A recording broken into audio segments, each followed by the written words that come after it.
Assalamualaikum warahmatullahi wabarakatuh. Apa kabarnya anak-anak hebat kelas 5C? Semoga kalian selalu berada dalam keadaan sehat. Hari ini kita akan belajar tema 4, subtema 2, pembelajaran kedua. Silakan disimak videonya, jangan lupa berdoa sebelum belajar. Hari ini kita akan mempelajari perbedaan pantun dan syair. Pantun dan syair berisi pesan atau nasihat yang ingin disampaikan pembuatnya. Ayo perhatikan ciri-ciri pantun dan syair berikut ini. Pantun terdiri dari 4 baris.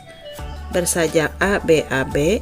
Tiap baris terdiri dari 8 sampai 12 suku kata. Terdiri dari isi dan sampiran. Baris pertama dan kedua adalah sampiran yang tidak memiliki makna, sedangkan baris ketiga dan keempat adalah isi dari pantun tersebut. Syair terdiri dari 4 baris, bersajak A, A, A, A.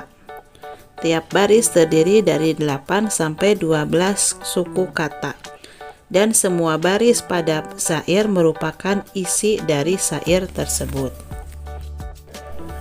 Coba perhatikan contoh dari pantun dan syair berikut. Tinggi kokoh berdiri gagah, tumbuh besar si pohon jati. Lebih baik kita mencegah daripada kita mengobati. Pada pantun tersebut, kita dapat melihat huruf vokal terakhir pada baris ke-1 dan ke-3 adalah huruf vokal A. Sedangkan huruf vokal pada baris kedua dan keempat adalah huruf vokal I. Ini menunjukkan bahwa pantun tersebut bersajak A, B, A, B. Dan baris ke-1 dan kedua merupakan kata-kata yang tidak memiliki makna, sedangkan baris ketiga dan keempat adalah kata-kata yang memiliki makna, yang artinya kita harus menjaga kesehatan agar tidak cepat sakit. Coba kita perhatikan contoh syair. Jagalah kesehatanmu, jagalah makananmu, agar selamat hidupmu hingga di hari tuamu. Dari syair tersebut kita dapat melihat bahwa huruf vokal terakhir dari baris pertama sampai baris keempat adalah huruf vokal U. Ini menunjukkan bahwa syair memiliki sajak A, A, A, A. Dan semua kata-kata pada syair tersebut mengandung isi atau makna yang menyuruh agar kita menjaga kesehatan dan makanan supaya hidup kita selamat hingga akhir tua. Hari ini kita juga akan mempelajari gangguan kesehatan pada darah manusia. Pada pembelajaran sebelumnya, kita telah belajar tentang gangguan kesehatan pada jantung dan pembuluh darah. Contohnya adalah jantung koroner, varises, serta hipertensi dan hipotensi. Pada pembelajaran kali ini kita akan belajar tentang gangguan kesehatan pada darah. Gangguan kesehatan pada darah dapat disebabkan oleh faktor keturunan dan non-keturunan. Berikut ini adalah contoh gangguan kesehatan pada darah manusia non-keturunan. Yang pertama adalah anemia. Anemia merupakan penyakit yang disebabkan oleh kurangnya sel darah merah dalam tubuh. Penyebab anemia antara lain pendarahan yang hebat, kekurangan zat besi, dan gangguan pembuatan sel darah merah pada tulang. Gejala yang ditimbulkan oleh anemia antara lain cepat lelah, lemas, sakit kepala, dan wajah terlihat pucat. Anemia dapat dicegah dengan mengkonsumsi makanan yang kaya akan zat besi, misalnya bayam, telur, kacang-kacangan, ikan, dan daging sapi. Yang kedua adalah leukemia. Leukemia merupakan kondisi ketika jumlah sel darah putih lebih banyak dibandingkan sel darah merah.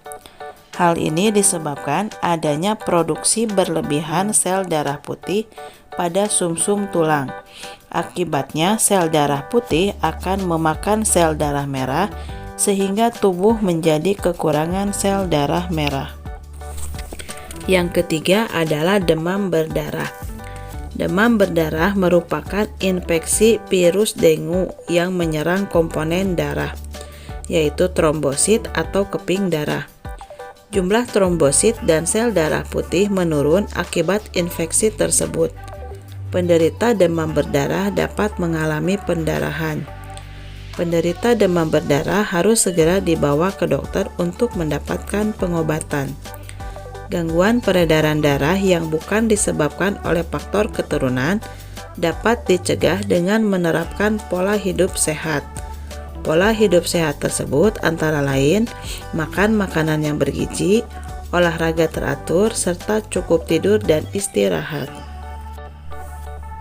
Berikutnya adalah gangguan kesehatan pada darah karena faktor keturunan. Yang pertama adalah hemofilia. Hemofilia adalah penyakit keturunan yang menyebabkan tubuh kekurangan protein yang dibutuhkan dalam proses pembekuan darah. Penderita hemofilia akan mengalami pendarahan lebih lama dibandingkan orang normal saat terjadi luka. Hemofilia dapat ditangani dengan pemberian obat, baik untuk mencegah timbulnya pendarahan maupun mengobati saat terjadi perdarahan. Yang kedua adalah talasemia. Talasemia adalah kelainan pada darah yang tidak dapat memproduksi cukup hemoglobin.